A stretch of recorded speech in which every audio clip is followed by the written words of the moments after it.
Time for a quick recap, guys.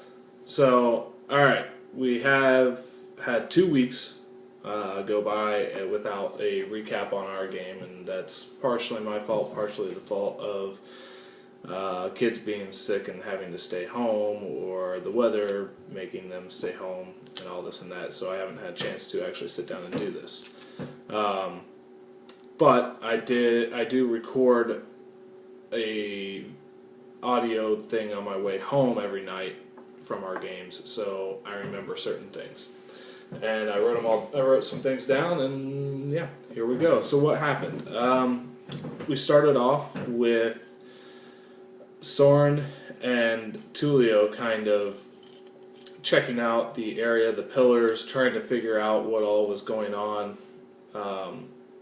Soren has figured out that he can read the writing on these walls, and it's not really writing. It's four little lines that have subtle differences and little nicks and things like that that make him be able to read it, and it's the Illithid writing. And he doesn't know this, but he can read it because of the Gi of the Scribe that he has. And so all he's been reading is just jargon about something, about more religious somethings, and so he goes to Tulio and is just like, I'm not finding anything to open the door. What do you got? And I don't remember how it came about, but one of us pushed on the door and it opened. We hadn't actually tried, just pushing. We did that as Gesh was leaving. We weren't really quiet about it, so he heard, he turned around, and he followed us. The three of us went down into this passageway. Meanwhile, the rest of the group was in the other room that had some water in it and a door, and we're interrogating I don't remember what the monsters were called, but we're interrogating the big, hungry monsters.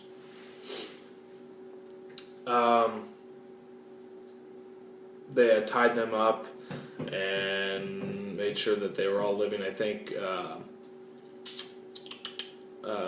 Cooper went around making sure they all didn't die, and then they woke them up and were starting to interrogate them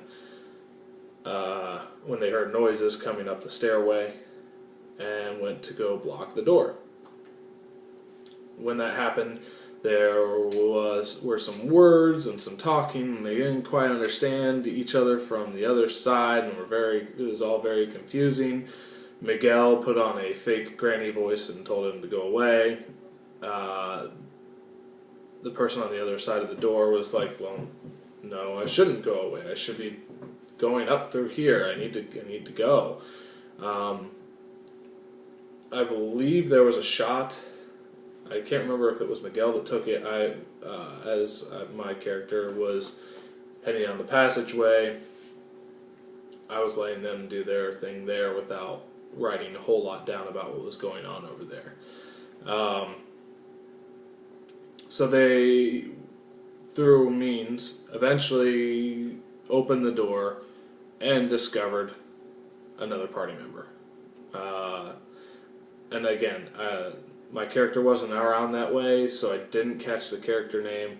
And when I don't catch the character name, I don't write down all the information about the person on my character sheet list of people, and therefore I don't remember any names. I do remember that the person doing it is actually friends with our DM's son through scouting, and so there's a bit of knowledge of this person anyway.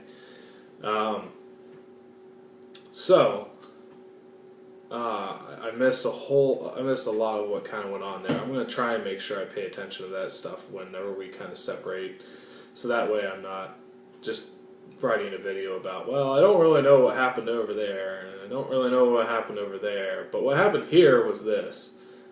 That makes, for one, a very short video, and two, not really helpful to the whole group, which is the whole purpose of this, of these videos. Um, so, down the tunnel, Soren, Tulio, and Gesh come to the end of the tunnel, drop down about 10 feet, and start to look around in this circular room. There's a passageway off to the. Oh, now I gotta kind of orient myself to how it would have been. I guess according to Anthony's point of view, that would have been south. To where I was, it was west. So, however I'm supposed to orient that in my head, not really sure. So we went and checked that little cove, and in it had bookshelves, and on the shelves were jars. And we were inspecting the jars, found out that yes, those are brains. Woohoo! Okay, so now we're talking illithids. We're talking there are brains in jars. There was nothing really special about the brains or anything like that, but they were there. They were named with. There was some writing, and Soren was checking out the writing, and they were named. They were of various different species, and none of them were particularly sad when they died. They were all, or scared. They were all pretty happy, like, oh yes, I'm doing this for the greater, or this is going to be great. I am ascending into a higher being, or that type of elated type feeling is what I kind of got from it. We moved around to we got out of that little cove and started going down another passage. That led us to a chemist type lab, an alchemist lab, and in there were more of the same, some brains and some areas that kind of look torturous, but Soren's kind of thinking, well, there's brains there. This is probably where they extracted the brains, so this is more like their medical room or whatnot. So from there, we kept moving, and by this time the group had started kind of going, okay, wait a minute, where are our people? I think someone figured out the door was open and said it, and from there it was like, oh well, we gotta go catch up.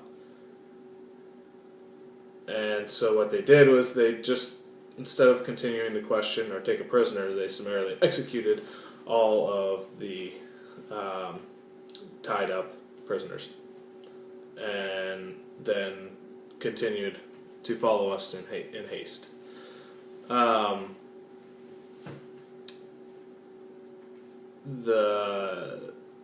At this point, I don't remember where things kind of went from here. As far as we popped into another room at some point, and that in that room were bodies, minus the brain.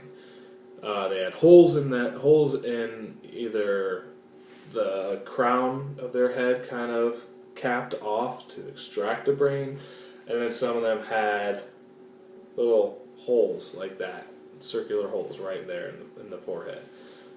My guess is those guys were food, and the others were, hey, let's extract this and save it for later, or to do something with it later. The whole area is very dusty and looks unused for a while. But that isn't to say that someone isn't down here. At this point, the rest of the group had made their descent and dropped into the circular entrance room, and from there, everyone had to make a dexterity check to kind of stay on their feet, or no, a constitution check to not feel sick, because the ground was moving. And this happened a couple times while we were down there. That when it happened the second time, we realized that the rooms were shifting, because our group was about ready to walk through a room, and as we were walking towards the door, looking at the door, wall comes past us. I can't remember if the room was still open or not, but because at first Anthony said it was closed off to you now. Then I think he retconned that and said, no, wait, actually it should still be open. So what we figured is that the room ahead of us is in a different section, and and everything's rotating around in a maze-like format, and moves around every so often, like as it was described, a cereal box decoder ring. So yeah, we're currently still down there. That's kind of where we left off. So this is a little bit shorter of a recap. Things tend to not progress as far when we get a new player, and that's fine. We got to introduce a new player, kind of let them get a feel for what's going on, what they've just walked into, and that's how it should be. But that's where we left off. The other group had made the same turns as we did, but because of the rotating dungeon, ended up in a whole different area. I think they ended up in like a barracks type area where there were some beds hastily put together, or not hastily, but poorly put together. More like straws of bed type thing. But yeah, so that's where we left off, and I'm going to post this as soon as I can, so that way if anyone needs a reminder before we start tonight, because it's taken me that long to do this, then great. Another great thing that I'm going to tell the internets, in case anyone else decides to watch this eventually and wants to follow along, the group has finally found a spot to play. We've been playing at a local game store for a while, and that's fine, that's great. I'm glad that we had that opportunity, because I don't think this group, I mean, none of us knew each other really beforehand. Might have known a couple people, might have known someone here and there, but we would not have gotten this group together had it not been for that game store. As a matter of fact, if I ever start getting paid for these videos, I won't. But if I ever do, I will make sure to give them some free plugs here and there. Anyway, so as a matter of fact, I'll start right now. The Guard Tower in Hilliard, Ohio. Great place to go for gaming. It'll be a little less crowded now on Wednesday nights because we won't be there. We're going to be going to our DM's house and playing over there. He's got a nice setup, a couple of tables put together, some chairs, and a TV for us to put our maps on, flat screen LCD type thing, and it's going to be a lot less painful for him to try and print off maps and kind of organize them and put them down and reveal them as they should be. With the computer, it's going to be a little bit easier to do. So yeah, we're doing that. We're going to go there tonight, and I'll let you know how that goes. And it should also allow us to do more atmospheric things, like use voices for our characters. It's going to be a little bit more difficult for me right now to try a voice because I'm a little stuffed up, but we'll see if I can pull one out for Soren. But I know a couple of other people have voices for their characters that they would love to do. It's just hard when you're in a noisy environment that we were in. We also get to do more atmospheric things. Like, I have a subscription to Sirenscape, and so I'm going to bring my iPad tonight, and hopefully that will add to the ambiance of things and give another thing for Anthony to play with. Should be good. Should be a lot of fun.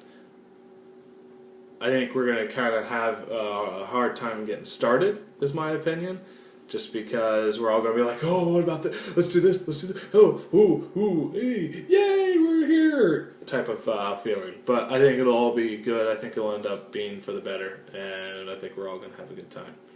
So, yeah, that's it. Peace out.